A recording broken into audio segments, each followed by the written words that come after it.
Aujourd'hui, nous plongeons dans un chapitre fascinant mais méconnu de la Révolution française. L'émigration. Imaginez une noblesse en exil, des complots à Coblentz, des rêves de revanche et des alliances improbables à travers l'Europe. Mais derrière ces intrigues, se cache une réalité bien plus complexe, mêlant grandeur et décadence, espoir et désillusion. Embarquons pour ce voyage au cœur d'un épisode qui a changé le cours de l'histoire. Le 21 juin 1791, la fuite du roi Louis XVI et de sa famille s'achève tragiquement à Varennes.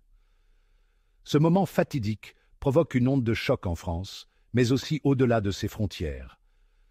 À Bruxelles, à Aix-la-Chapelle, à Vienne, les cours européennes, informées des premiers succès de l'évasion, laissent éclater leur joie. Des banquets sont préparés, des fêtes planifiées. Louis XVI devait rejoindre l'armée loyaliste du marquis de Bouillé, franchir la frontière et rallier les forces étrangères. Mais le rêve s'effondre brutalement lorsque le roi est arrêté. Pour les émigrés déjà établis à l'étranger, cet échec est un coup dur, mais aussi un catalyseur. La noblesse française, jusque-là hésitante, bascule massivement dans l'exil. Entre juin et décembre 1791, l'émigration devient un véritable phénomène.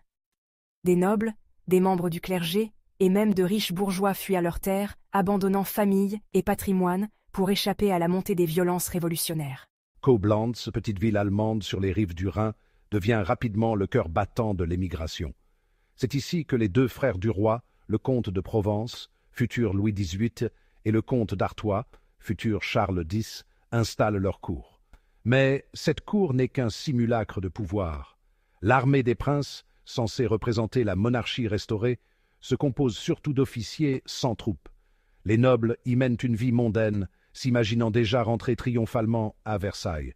L'historien Timothy Tackett, dans When the King Took Flight, décrit cette émigration comme une illusion collective. Les émigrés parlent de reconquérir la France en quelques semaines. Des proclamations enflées promettent qu'il suffira d'un étendard blanc ou d'un simple geste du prince de Condé pour faire plier les révolutionnaires. Pourtant, ces rêves reposent sur des bases fragiles. Les émigrés, bien que divisés entre eux, espèrent rallier les grandes puissances européennes à leur cause. L'empereur d'Autriche Léopold II et le roi de Prusse Frédéric Guillaume II se montrent solidaires, mais hésitent à engager pleinement leurs forces. C'est à Pillnitz, en août 1791, que ces souverains signent une déclaration commune. Ils affirment leur volonté d'intervenir en France pour restaurer l'ordre monarchique, mais à une condition, que toutes les puissances européennes se joignent à eux. Cette déclaration, loin de terrifier la Révolution, la radicalise. Les Jacobins y voient une menace d'invasion imminente et en appellent à l'union nationale pour défendre la patrie. Parmi les figures marquantes de cette période, le roi Gustave III de Suède occupe une place à part. Audacieux, romantique, il se présente comme le sauveur de la monarchie française. À Aix-la-Chapelle, il finance des banquets somptueux pour les émigrés, offrant un répit bienvenu à cette noblesse appauvrie, parfois réduite à manger des pommes de terre. Avec l'épée d'or que lui a envoyée Marie-Antoinette, Gustave se voit déjà libérant Versailles, à la tête d'une armée triomphante. Son imagination, nourrie de rêves chevaleresques, le pousse à croire qu'il peut renverser la Révolution comme il a jadis consolidé son pouvoir en Suède. Mais son enthousiasme se heurte à la réalité. Les fonds manquent, les alliances sont fragiles, et la Révolution française ne ressemble à aucun autre conflit. À Coblentz, les illusions se multiplient.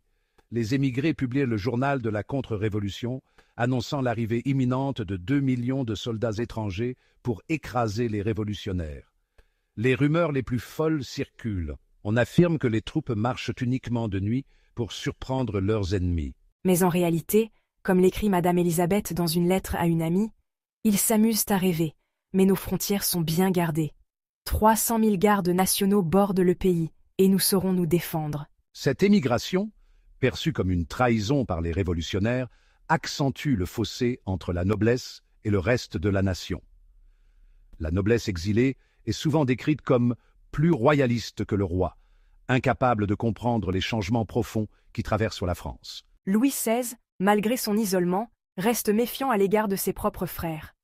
Il sait que leurs ambitions risquent de compliquer une éventuelle restauration. Marie-Antoinette, quant à elle, et partagée entre la nécessité d'un soutien extérieur et la crainte des désordres qu'une intervention étrangère pourrait provoquer. Dans ses échanges avec ses confidents, elle parle des émigrés avec amertume, dénonçant leur frivolité et leur insubordination. Elle redoute que leur activisme ne fasse que durcir les positions des révolutionnaires. L'émigration de 1791 est un épisode complexe.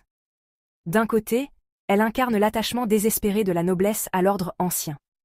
De l'autre, elle illustre son incapacité à s'adapter à une France en pleine transformation. Les émigrés rêvent d'un retour glorieux, mais leur fuite affaiblit encore davantage la monarchie qu'ils prétendent défendre. Les conséquences de cette émigration se font sentir bien au-delà de 1791. Elle radicalise la révolution, accélère la chute de la monarchie et contribue à alimenter les guerres révolutionnaires qui embraseront l'Europe pendant 2 décennies. L'émigration de 1791 n'est pas seulement une fuite, c'est un miroir des contradictions de l'époque. Entre grandeur et aveuglement, loyauté et trahison, cet épisode marque un tournant décisif dans la Révolution française. Merci d'avoir suivi ce récit sur notre chaîne. Si cette plongée dans le passé vous a captivé, pensez à liker, partager et vous abonner pour ne rien manquer de nos futurs voyages dans le temps. À très bientôt.